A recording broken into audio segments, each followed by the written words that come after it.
I think you did it. It's hold. I got a message that's being recorded. Now, if I can have screen We're share good to go. back. Yeah. Okay, Sorry about that. that's all right. My hope is to spend our time together really in a very cursory, I would say, survey of the work that we have been doing in the area of pornography. I entitled Talk Putting Pornography in Its Place because I think that it's important to understand media effects like pornography within a context having to do with social and personality factors when we're thinking about the effects of these materials. And that's what our work has really been about for the last 30, 40 years now. And so I'm going to spend some time covering some of the major studies. I've sent Brian copies of the research in the form of articles and peer-reviewed studies. And I'd be very happy if you guys would contact me afterwards, perhaps, and ask questions or feign interest in the work that I do. So what I want to talk about is the notion of desensitization to violence, and in particular violence against women. Some work that we've done there. Some work that we've done with regard to degrading or pornography and its tendency to objectify women and the effects of those kinds of depictions. Talk a bit about what we refer to as the Confluence model, really developed by Neil Malamuth. I contributed to the initial development of the model, talk about that. The fact that there's a interaction between the variables in the Confluence model and some forms of pornography, but as I will note, extreme pornography consumption. Talk about what we've learned about crime behavior or antisocial behavior as a result of, or in the proximity, I should say, of in-person sexually explicit performances. By that, I mean adult nightclubs and their impact on the community. Talk a bit about what I see as the kind of a current trend in online pornography and the resulting perhaps lack of positive feelings about pornography because of a great deal of aggression, even in materials found quite commonly that are thought to be nonviolent. A couple of words associated with people that have collaborated with me over the years. Of course, Stephen Penrod and Ed Donnerstein, but in addition, Neil Malamuth, Mike Yao, Brian Paul, Laura Jansma, Chris Seaman, Sahara Byrne, Charles Mullen, these are Dorothy Imrich, all people that are either half of them graduate students who have worked with me or the others mentors who have had patience enough to have schooled me over the years. Let me give you a warning, which is that there are some materials that will be potentially offensive as we go through the presentation. I think it's important not to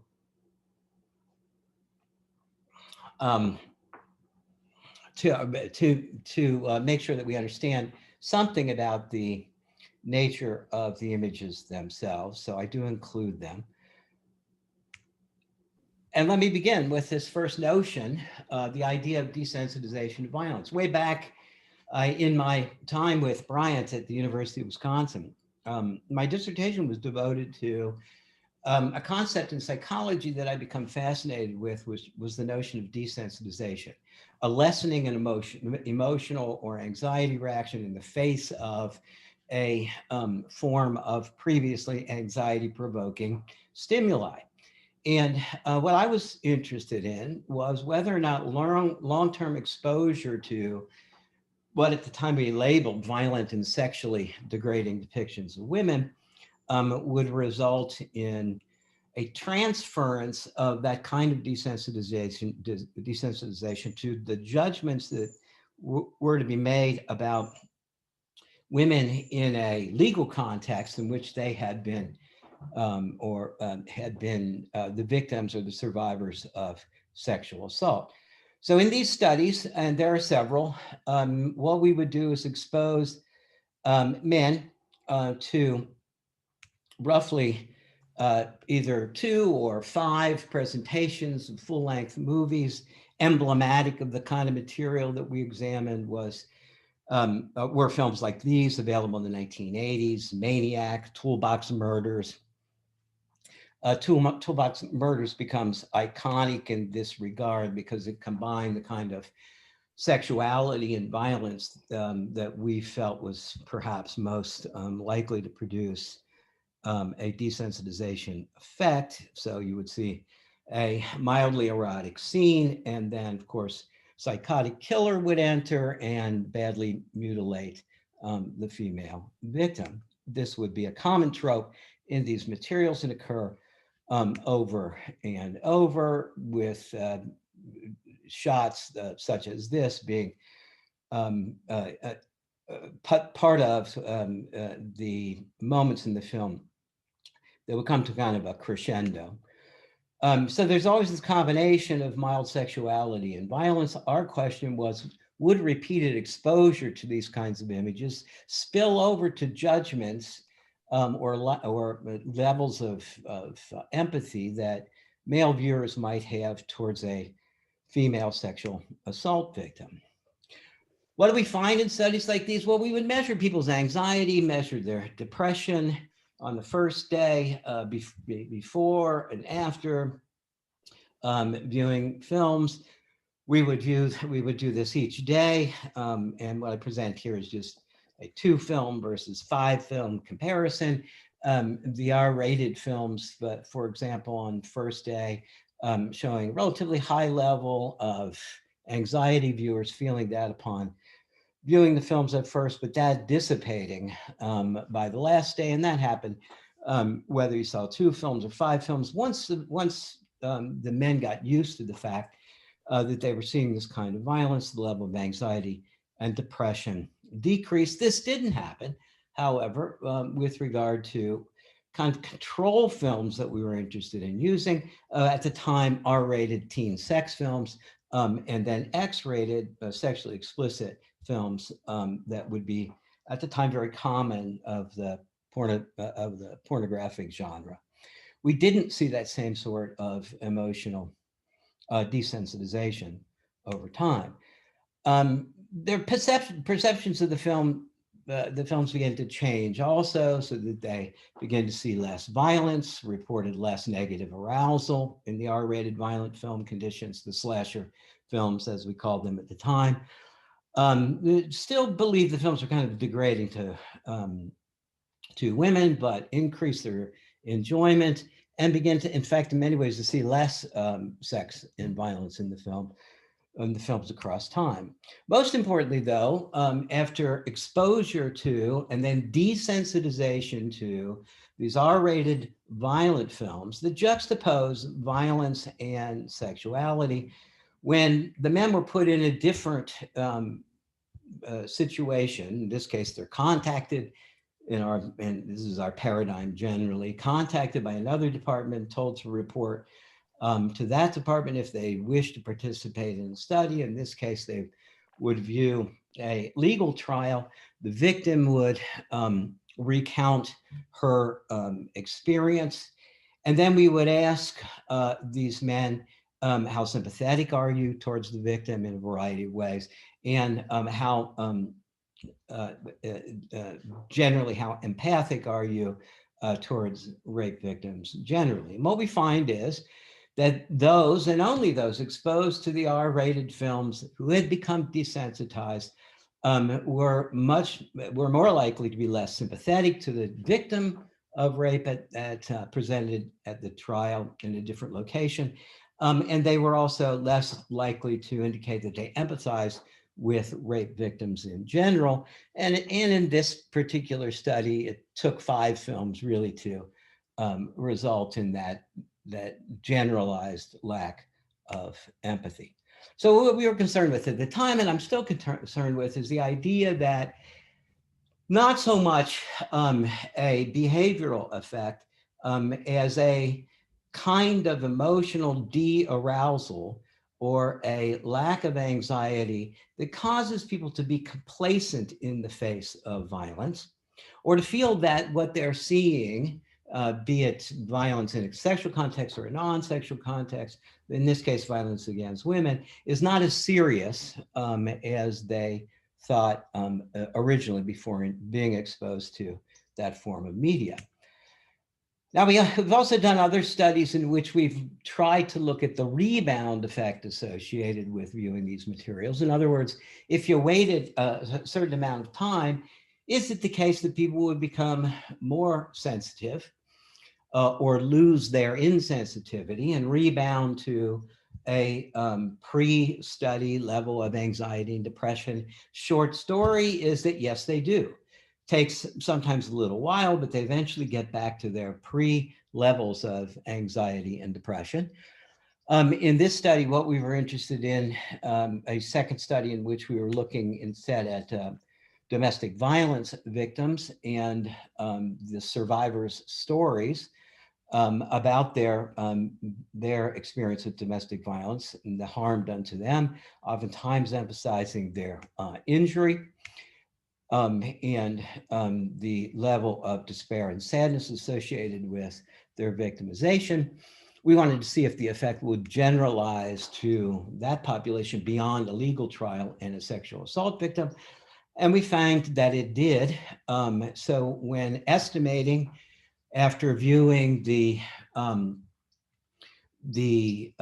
films of, or the recitations of the female victims of domestic violence, those that had a 3-day lag between exposure to the sexually violent materials found much less injury to the victim compared to those that had waited 5 days, or for whom we had waited 5 days to assess, 7 days, and then a comparison group that didn't see those films at all. Indicating to us that after about a 5 or 7 day period, people got back to their level of sensitivity with regard to judging victim injury. That was also the case for victim sympathy. Initially, those exposed to the sexual violence, not as sympathetic towards the domestic violence victims, but rebounding so that they were not any different than ultimately by 7 days, the control groups. As the years progressed, we became more and more interested in the notion of degrading pornography, what constitutes degradation in pornography, and what is the effect of that kind of portrayal on interactions between men and women. So I include 2 studies here. As I indicated, I sent a lot of this stuff to Bryant, and I would love anybody's comments on any of this material. But we were interested in men's interactions with women after they had viewed sexually explicit material, and whether or not degradation in the material made a difference. The paradigm here is to bring people in, men into our laboratory, have them view sexually explicit films, some that we had prejudged as being degrading, others sexually explicit but serving as a control. Oftentimes sex education films for which there was a lot of equality and not any degradation as far as our manipulation checks could determine, and then have those men interact with women in yet another setting under the guise of a different study, and undertake a task, and then have the women evaluate the men's behavior towards them during the completion of this task. This is due to my intellectual heritage with Steve Penrod, and I'm sure that Brian can share this. We were encouraged always to examine multiple variables and many, many hypotheses. I'll focus on one from this study, and that is, does men's sex role orientation interact with their exposure to degrading sexually explicit films or to a non-degrading sexually explicit film? And does that then influence their judgments of women's intellectual competence, their sexual interest, their sexual attractiveness, or their sexual permissiveness. So in this case, the degrading materials, and we of course date ourselves here, were exemplified by the movies such as Tracy's Love Chamber.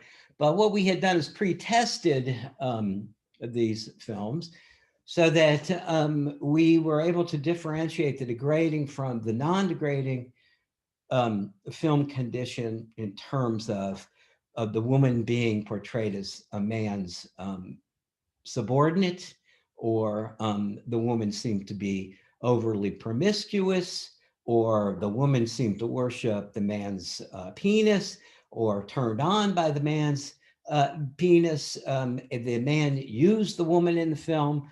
Other concepts that differed between the so-called degrading and non-degrading sexually explicit depictions were notions of mutual respect, that the man and woman respected one another, and mutual sexual pleasure, enjoyed being with one another sexually in an equal way. There are many ways that we could perhaps think of degrading pornography, but this is how we had, based on previous literature, chosen to operationalize it. So it's that material for which a woman is dominated by a male. The woman is a sexual object. She is overly concerned with the male's sexual pleasure, and the male not concerned with hers. Now, I mentioned also that that we were looking at an interaction, and what we were interested in was the interaction between exposure to the films and something at the time that was called the BEM sex role inventory. This inventory has since been changed and is named differently, and I think some of the items have been changed, but at the time, it yielded 4 categories once people had completed the questionnaire: an androgynous category, a so-called feminine category, a masculine category, and what was at the time referred to as undifferentiated. We were interested in whether or not guys who scored high in the masculine category as a result of the inventory, who were exposed to the degrading materials, would they carry over, or would they in some way attempt to disparage the woman that they were working with in their task? Now, the task, just to give you some idea of how we used to do studies, I'm not sure I would do these anymore for a variety of reasons, was in our research something called the survival simulation game, in which you sit down with your partner, you're given, maybe you're even familiar with this, you're given a list of things that you could have. You are stranded in the snow in the countryside, and the question becomes, what do you manage to salvage, or what do you keep, or how is it that you use the ball of steel, the small axe, a loaded .45 caliber pistol, so forth and so on? Which items do you choose for your survival? And you discuss that with your partner. So they're asked, you got 10 minutes, or told they have 10 minutes to rank the items in terms of their usefulness. They discuss the rationale for each choice with one another. It's a task that whereby we can both record the interactions between males and females and keeps them busy and engaged enough for us to get a meaningful sense of how they're behaving towards one another. What do we find? Well, there's lots of stuff, but most pertinent for our discussion today is that we find this anticipated interaction, whereby for men who were sex typed, such that they exhibited a lot of conventionally stereotyped masculine traits, who had seen the sexually explicit degrading film, they rated their females as being significantly less, their female partners as being significantly less, or having significantly less intellectual competence than did other men who scored differently on the sex role inventory and who had been exposed to other materials. We followed up this study with another set of analyses in which we retained the videotapes of the interactions between the men and the women. And we had then those videotapes coded by objective observers who knew nothing about the conditions in which the men had participated. And in this case, we, upon having the interactions taped, we asked people, coders now, undergraduates, to tell us about eye gaze and face gaze. How much time, for example, did one participant look at the partner's face, at the partner's body? Touch, the degree to which they were touching the materials themselves, but also the possibility of touching one's partner.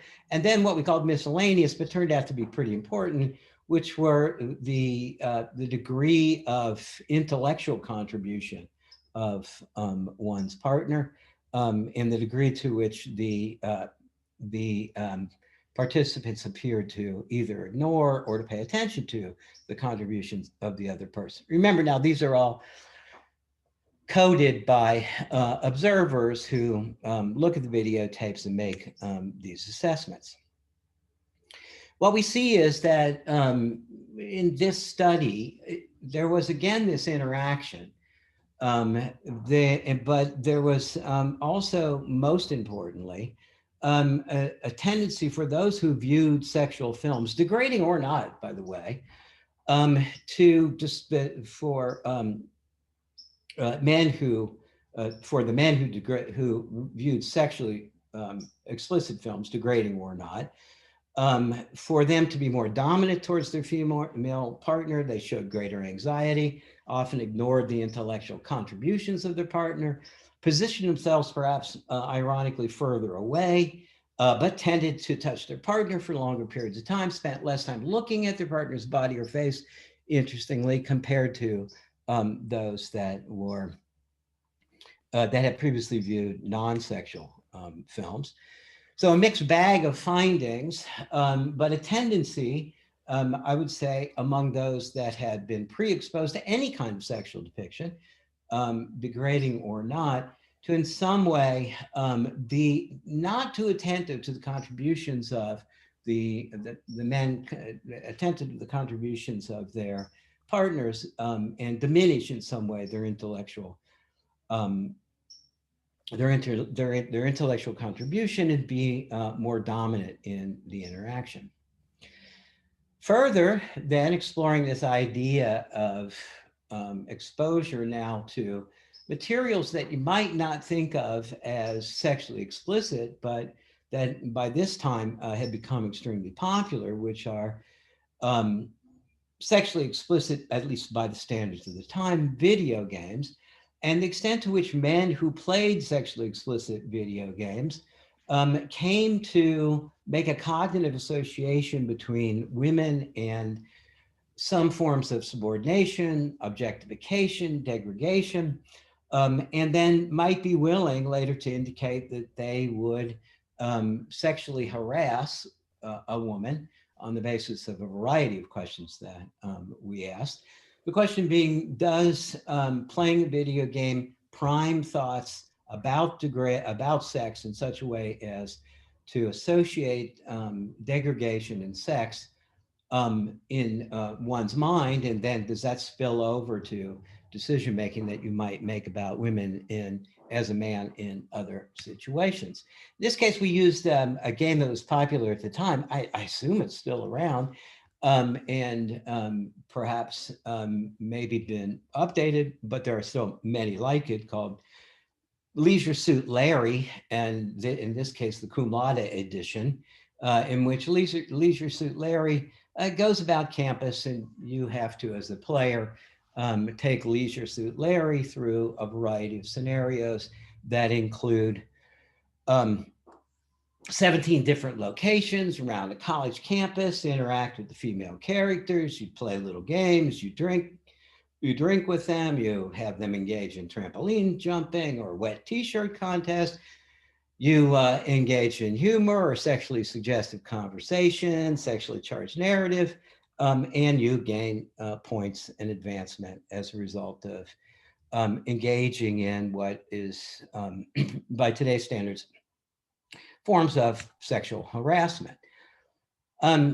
You try ultimately to impress your female acquaintances with your cocktail mixing if you're Larry, in your dancing skills, you get them drunk, and then you invite them back to your dorm room, all part of the amusement and entertainment available in the video game. What we were interested in is what happens in terms of word associations or cognitive structure after playing Leisure Suit Larry. And I should mention that we spent a lot of time in all of these studies thinking about what cognitive model, and there are several, that best fits the data.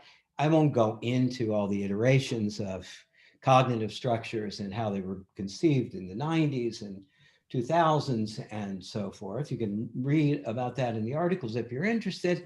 But what we were interested in is developing a technique that would measure semantic memory or structure for world knowledge, including, in this case, a technique where subjects are exposed to a series of words. They have to indicate, and some of these words are actual words, others are nonsense words.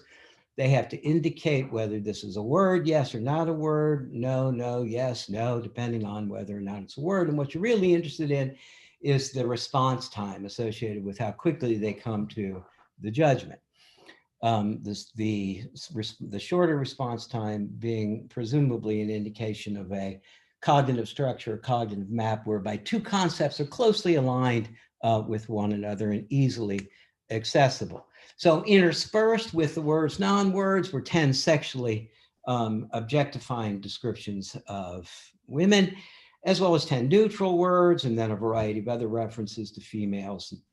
And all of that was scrambled in half of the conditions non-words, or half of the presentations, I should say, non-words, half presentations words. We were interested in the extent to which there was a diminished response time on behalf of those people that had played Leisure Suit Larry with regard to the 10 sexually objectifying descriptions of women. And so looked at response time there. In addition, then we had the guys fill out a questionnaire in which they made assessments of their tendency to engage in gender harassment or sexist hostility. This scale, by the way, I should mention, is all, when we administer it, it is worded towards male participation in these activities. What I show you here, though, is the female experience of those activities. But this scale is divided into gender harassment, sexual hostility, sexual coercion, unwanted sexual attention. The question then becomes, when you play Leisure Suit Larry, do you respond to the sexually degrading charged words more quickly, indicating that you have a cognitive structure that includes now, as a result of Larry, these demeaning concepts or objectifying concepts? We find that indeed that occurs. Reduce response times for those that participate in the videotape condition, and then we would assume from that there was greater accessibility to these degrading thoughts about women that had been primed by Leisure Suit Larry participation. You can see some of those response times here. So for sexual words, for example, Leisure Suit Larry results, if we measure this in latency in milliseconds, 561 versus a 663, for example, for a Sims game, or a 645 for, in terms of milliseconds, for Pac-Man, indicating that once you see Leisure Suit Larry, you're much more likely to have cognitive structure that includes the objectification and degradation of women, at least organized semantically. And then perhaps most importantly, what we find is if you played Leisure Suit Larry, what we termed at the time sexually charged video game, and in this case, only for 25 minutes, these guys increase their self-reported tendency to engage in inappropriate sexual advances. And you could say that that finding is pretty strong, given the fact that there's a strong social desirability effect operating there, whereby men should be, under most circumstances, unwilling to report such behaviors. Now, in addition to materials like Leisure Suit Larry, we were also interested in the extent to which exposure to depictions of very young models in legal but barely legal pornography would result in subsequent changes in cognitive structure as well. So you can imagine the same kind of scenario whereby people are exposed to, men and women in this case, exposed to depictions of pornography. And in this instance, the pornography had been pre-assessed by another set of viewers who indicated that the younger age models actually looked under 18. They were not, or they were in the 21 to 27 years age category. We also had another manipulation in this study having to do with low or high health depictions. From some predictions would have been made from an evolutionary perspective. None of that turned out, and I won't talk about it. But most importantly, we were interested in, is exposure to, or does, I should say, exposure to kind of virtual child pornography, where the woman is made up to look as if she is younger and perhaps even underage, is it the case that that results in a change in cognitive structure as well?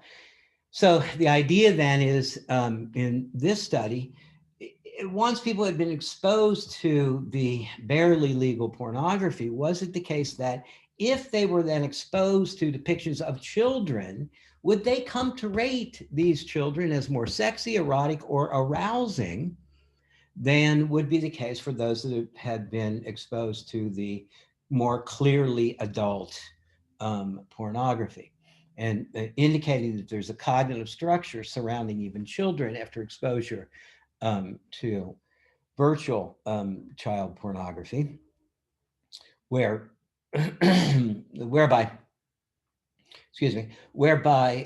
children become sexualized as a result of those depictions. And here again, it involved a task whereby response time is measured. The task would be one in which the subject would sit down before a computer screen, asterisks appear, a blank screen appears, the word sexy appears. We obtain then a baseline on the basis of those concepts that we're interested in. And then we show an image of a child who is clearly underage, blank screen, and then the word sexy appears, and the quickness with which the subject can indicate that they've seen that word becomes the response time. There's an elaborate difference score procedure that is undertaken whereby we subtract baseline scores from target image scores. Our findings are, however, that if you saw the materials that you rated as a male subject, that you rated as under age 18, the pornographic materials, you were much quicker to identify when faced with a picture of a child now, that child is sexy or erotic or arousing, compared to those men that were in the 21 to 27 pre-rated film exposure condition, the 30 to 45, or we even had an over 50, a relatively infrequent pornography category, but an over 50 category. So there was what we proposed was a linear relationship. The younger the pornography, the models in the pornography you viewed, the more likely you were to, in post reactions, sexualize children. Now, so far, what I've talked about is primarily changes in cognitive structure, or changes in attitudes, or changes in emotional sensitivity. I have done behavioral studies, but they have not been behavioral studies in the laboratory, which, you know, are controversial for a variety of validity reasons that I won't go into, but be happy to talk about. And here, what we've done is across the country looked at levels of crime, including sexual assault, that may occur around adult businesses that feature sexually explicit material. There's a whole area of law or sexually explicit live performances, a whole area of law having to do with zoning and regulation of adult businesses, whereby these businesses can, under the US Constitution and the First Amendment, be regulated if in fact it can be on the basis of so-called secondary effects. These secondary effects generally are thought of as crime effects surrounding these sexually explicit venues or property values. We have done studies in many, many cities. And the most interesting thing, I think, is the consistency of no finding for increased crime surrounding those businesses in the community that purvey sexually explicit performances or material. Ultimately, I mean, these studies, and in fact, if you look at the article that I sent Bryant, might be interesting to you if you're interested in statistical analysis using geographical analysis techniques, where you divide the world up into a variety of crime areas and look at associations between the areas, control for those, and then look at the presence or absence of businesses. We've done this in a variety of ways in many studies. But I can tell you that consistently what we find is that even if the business serves alcohol, that would be an adult nightclub, for example, that featured nudity or semi-nudity, and then also served alcohol. The level of crime is no different than a regular alcohol serving business in the community, the level of crime surrounding that business, the level of antisocial behavior, we might say. And then further, if you look at the intensity of the crime, which we measure in a variety of ways, it's actually lower in the sexually explicit locations than in the control locations. And specifically, if you look at sex crimes, in this study that I sent Bryant, the published study that I sent Bryant, we look at a number of cities. In many cities, and we've found this across the country, the lowest mean intensity value of sex crimes occurs around or can the lowest amount in a particular city or community is sometimes found around these venues that feature sexually explicit entertainment or material. Which brings us then to this notion, I don't know if logically or not, of maybe understanding what it is that different set of behaviors having to do with personal violence towards women and not crime-related behaviors. What is the relationship between exposure to sexually explicit materials and violence against women in interpersonal relationships? And so simultaneously, we have been, I have been, and I can only say this with the greatest of humility, associated with Neil Malamuth as he began to develop a model that he called the Confluence model of sexual aggression, and to use this personality-based model in order to predict men's aggression against women in interpersonal relations.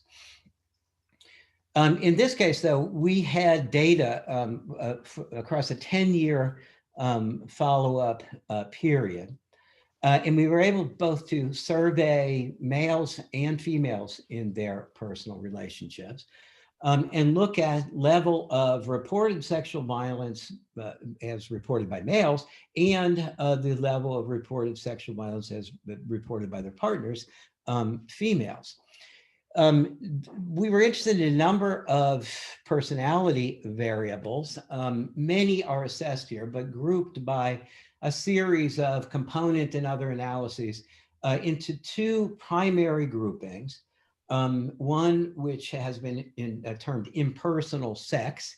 This is the tendency to engage in a lot of sexual activity and not attach to it any relationship or interpersonal meaning.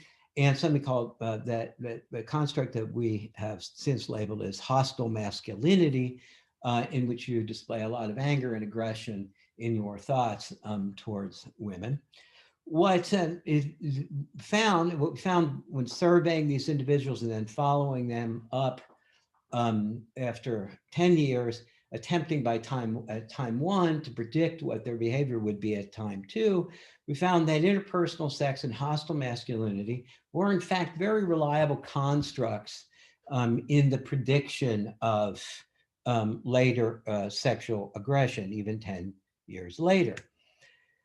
Now let's apply that to a study in which pornography is assessed, and we look at the degree to which pornography contributes to that kind of sexual aggression. Every study that I mentioned here is a study in which either I or one of my graduate students has participated. And in this case, Neil and one of our students here in the program who's since gone on to employment elsewhere, Chris Seaman, he had, and in fact, we did this, the part of the study at UCSB.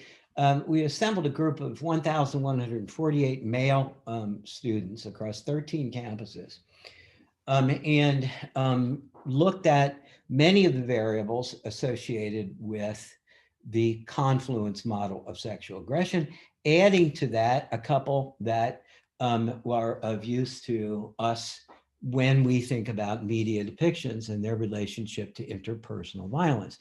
One such measure was what was termed extreme pornography use. And in this case, across these 1,000 or so males, 7 items were included in a very lengthy questionnaire. This was actually funded by the Justice Department.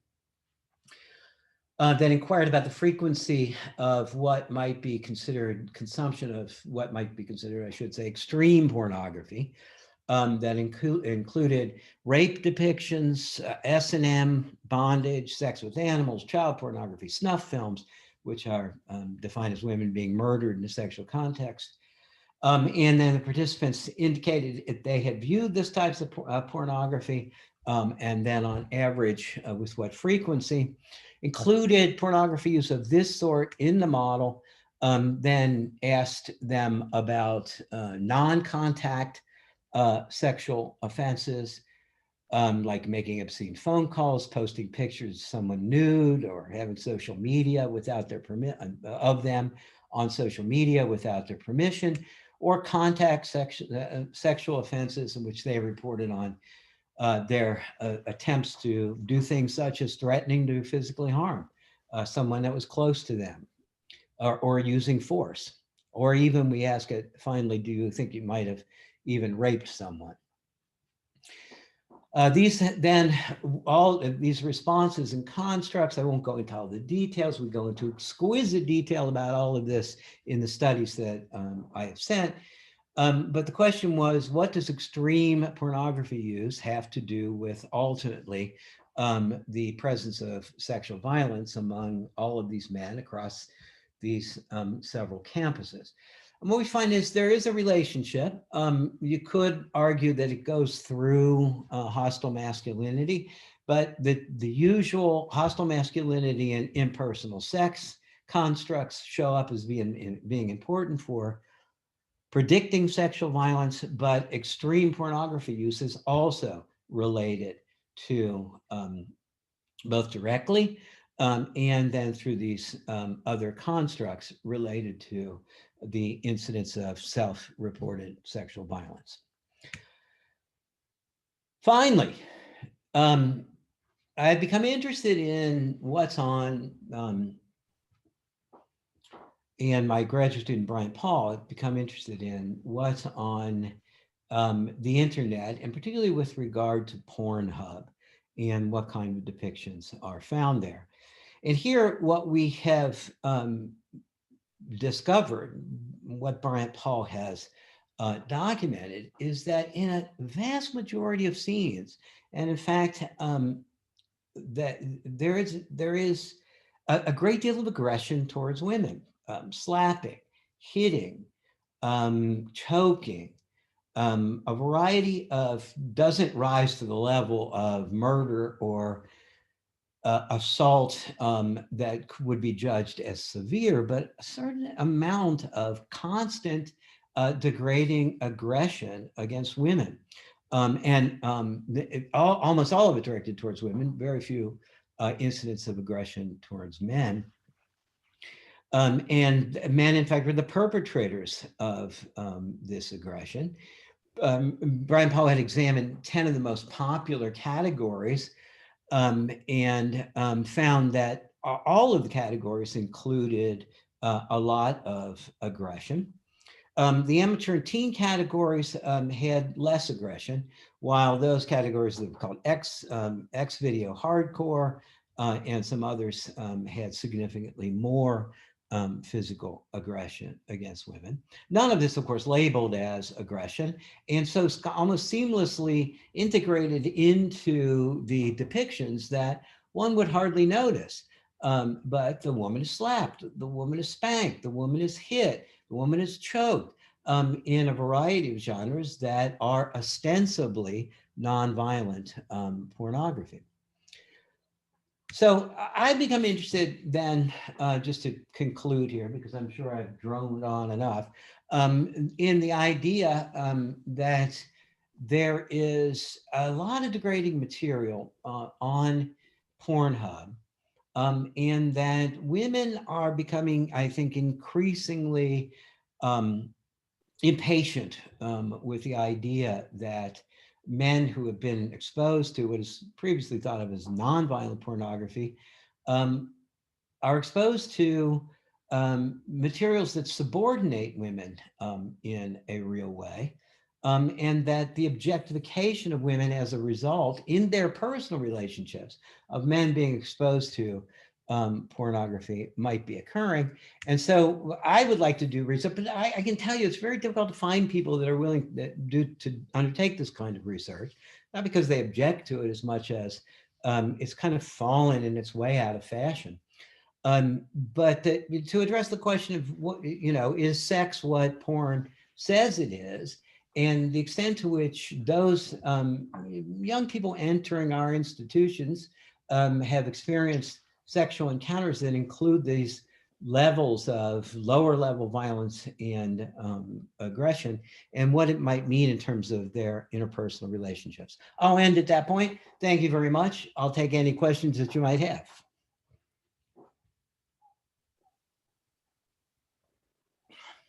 Anyone? Ben, would you want to drop the share screen? I certainly will.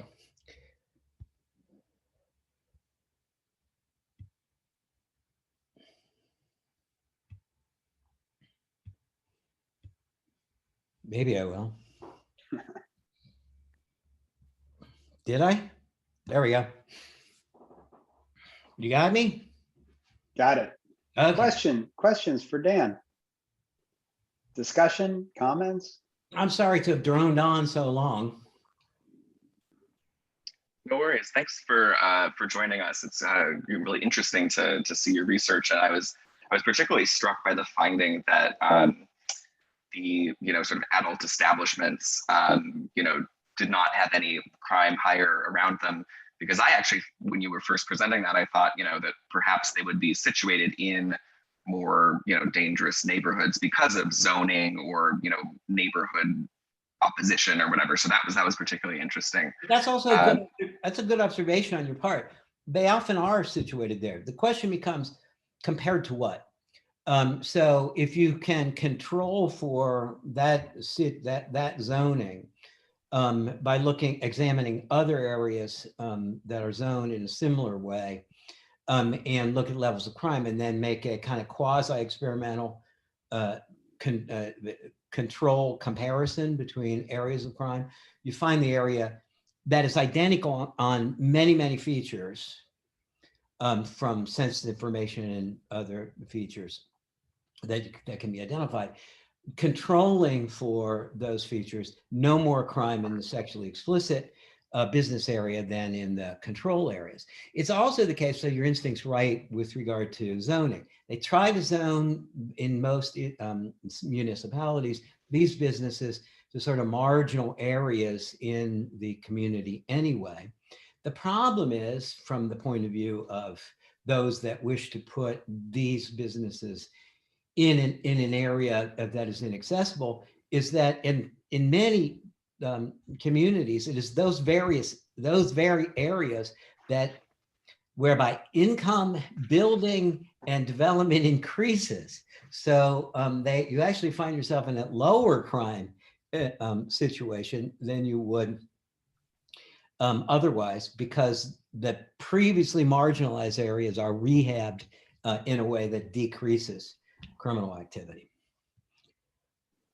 I have a comment about that. When I heard that this is Angel, by the way, thanks. When I heard that finding, I thought, is it because men have more of a release in those establishments than they do in a regular bar where they're pursuing?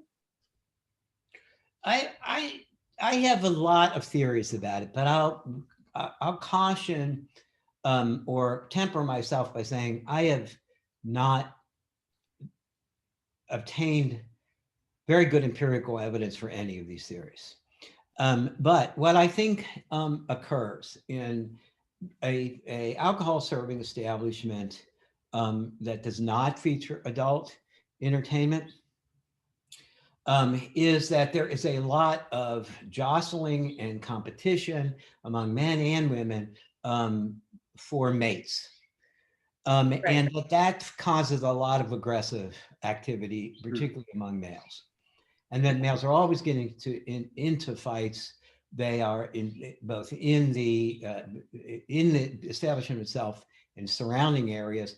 And that kind of neighborhood disruption is also attracting possibility of other forms of crime as well. So you're going to find a lot of crime around bars. The first point is you don't find more crime around bars that have adult entertainment. In the case of adult entertainment, I would not come to the conclusion that they are more satisfied. I would come that male patrons in particular. I would come to the conclusion that they are more well run than the typical alcohol serving establishment. In that these establishments are very, very concerned about being closed down by the municipality or the county or whatever, whoever has jurisdiction over them.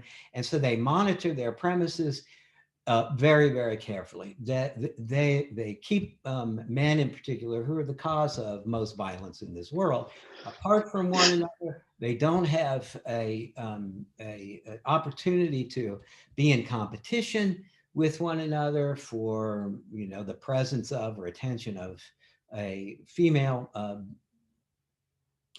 bar participant, so that they are so well regulated in that regard that certainly interpersonal violence, and then I would say a spillover occurs whereby the entire neighborhood is kind of calmed by the very, very close vigilance of management with regard to adult entertainment establishments. Interesting. One quick question, follow up to that. How would you like to see all of your research applied?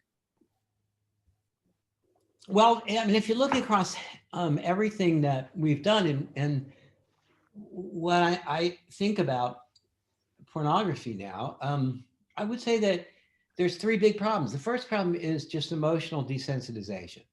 The idea that we just come to care less about things such as sexual assault. And that the only thing that stops us from a kind of complacency with regard to the victimization that occurs through sexual assault is the implementation of laws and procedures in court which sensitize us always to the culpability of males who have been engaged in this kind of behavior. So while I do think that there's a general desensitization effect, I think that that is countered effectively by the legal system, but not, of course, in any complete way. guard against the possibility that we become complacent. So I think the first application is to say, yes, we become emotionally desensitized when we're exposed to a lot of violence against women. We've been exposed to a tremendous amount, much more than when I began these studies, through the internet and other venues. And what we have to guard against is that complacency. That might even be, to the extent of understanding in the legal context, instructions that might, or expert testimony that might involve the possibility of discussing desensitization. So that's the first finding. The second finding I think that I'd like to see, or the second thing I would like to see happen, is that people understand that it is not sexual explicitness per se that is the problem, but it's sexual degradation that is the problem. And it's not the depiction of people engaged in sexual activity, but the inequality between men and women as portrayed in most forms of pornography. And that, again, I think that we need to, and I need to, and do, I attempt to, in all of the educational efforts that we undertake, all the classes that I teach, continually reinforce the notion of equality between men and women in all political, philosophical, and in other ways. And then thirdly, I'm very concerned about the fact that pornography has become sex. And what is done in pornography, particularly given the fact that there is a lot of hostility or mild aggression in what we would consider to be just run-of-the-mill pornography, finds its way into interpersonal relationships. And that there has to be a way, and if you're interested, we have studies with regard to interventions on college campuses, which I'd be happy to send you, but excluded from all of this because I think I've already bludgeoned you with too much, would be to make sure that we understand who males are that are likely to be aggressive in interpersonal relations with females, and then to understand the extent to which pornography might be one of the background causes of that kind of aggression, while knowing really that there are other forms, other personality characteristics that you could group in terms of this hostile masculinity and a great deal of baseline sexual activity, and maybe even psychopathy to a certain extent, that are important variables for tagging those individuals who might be at risk of being sexually aggressive. Pornography may play a part, but it doesn't play a part unless it is extreme, in my estimation, or what we would consider to be very violent. So hopefully I answered some of that. Or Angel, I put you to sleep. I'm not sure. No, I took notes. Oh, okay. Dan, I have a question as well pertaining to desensitization and the studies that you conducted at Wisconsin. You had great control over the presentation of this sexually explicit material. You controlled the dosage, the pace, and so on. And the way sexually explicit materials consumed now, it's really a user-driven experience where the user has really complete control over the exposure and intensity. And I'm wondering what the implications are for user control on desensitization. And I think about, the psychophysical phenomenon, I forget the name of it, where, when you're driving, you just keep turning up the volume to That's get called, the same. That's called getting old, Brian. Right. No, but if I understand your question, is the fact that we can I maybe reformulate it to, is the fact that we can constantly be exposed to pornography at will in a way that was not true certainly 30 years ago when we began this work. Does it have an emotional impact? I think undoubtedly it does. But I also think that there's a counter revolution underway with regard to women's rights and women's equality under the law and in other domains in our society, such that it counteracts this kind of desensitization. But is it the case that there, and this what I would be most concerned about on college campuses, those males that are just choosing to constantly expose themselves to material, violent, sexually violent, in such a way that they're in a significantly lowered level of anxiety and depression about these materials, and probably less likely to take sexual assault seriously. Perhaps those guys less likely to intervene in a situation involving sexual assault on campus. That would be my concern. And the person I'd be most concerned about is that person who exhibits the high masculine hostility, in addition to those other variables, who is constantly playing the violent or sexually violent video games. Right. Thank you. Any other questions for Dan? Can I ask a provocative question? Yes, good. Who's asking? This is Angel again. Hi. My dad was a shrink and a sex therapist, so this is in the pocket a little bit.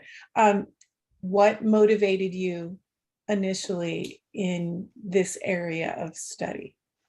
Was there something? You know, I would have to say that this is a clear case of just being fascinated with the work of mentors. And I actually teach a course that I've, have developed in a way that I hope is really useful, having to do with gender and leadership. And what strikes me is the degree to which women often don't have mentors in a variety of professions. We, however, males, and I'll include, and I will say specifically, Brian and I had great mentors. Steve Penrod being one, and a guy by the name of Ed Donnerstein being another, who were at the University of Wisconsin and had conducted such great research with such enthusiasm and were so willing to bring us along that I was initially intrigued by, as Brian was pointing out, the sort of level of control in the experimental design. I was excited by the science part of it, and then realized that as a problem in society, sexual violence and violence against women was a truly significant one. But initially, I think that it was a matter of good mentorship and then applying some skills that had been brought to us by mentors to the investigation of important social problems. And once you got involved in, researching sexually explicit materials, it became self-generating because a lot of people were interested in the research that we did and what we had to say. So I attribute it to mentorship. And what always concerns me now, as I interact with the students at UCSB, is the degree to which oftentimes young women lack those kind of mentoring experiences. That's a great answer. It sounds like discovery and influence is what drives most everybody I talk to at Fielding or researchers in general, but having a great mentor can change your life. Just like, oh, absolutely. There's no question about it. I wouldn't be in this area without those older scholars who brought me along. And it's been a fascinating journey, but so very often, that's not the experience of many women, and it depends on a variety of other variables too. But that's what I've kind of devoted most of my teaching experiences to now, is understanding leadership from the point of view of gender. awesome.